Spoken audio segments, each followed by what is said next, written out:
இவர் பேர் டேவிட் கோப். 60 வயதான ஹாலிவுட் திரைக்கதை எழுத்தாளர்.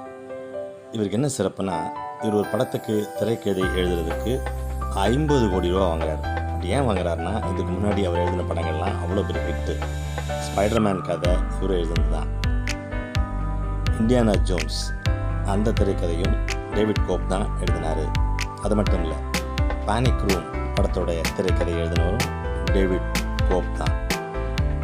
மிஷன் இம்பாசிபிள் பார்த்துருக்கீங்க, அந்த விறுவிறுப்பான கதையும் இவர் தான் எழுதினார். அதனால தான் டேவிட் கோப்புக்கு ஹாலிவுட்டில் பயங்கர டிமாண்ட். ஜேம்ஸ் கேமரூன் அவதார் 2 அவ்வளோ சரியாக போகலைங்கிறதால பெட்டர் வெர்ஷனாக எடுக்கலாம் அப்படின்ட்டு டேவிட் கோப்பை அப்ரோச் பண்ணியிருக்காரு. டேவிட் கோப் அதுக்கு பல நிபந்தனைகளோடு ஒப்புக்கிட்டுருக்காராம். அதாவது, நான் ஒரு டிராஃப்ட்டை மட்டும் தான் கொடுப்பேன், அதுக்கு நீங்கள் 50 கோடி தரணும். அதுக்கப்புறம் பண்ணுற ஒவ்வொரு டிராஃப்ட்டுக்கும் எனக்கு 5 கோடி ரூபா எக்ஸ்ட்ரா தரணும்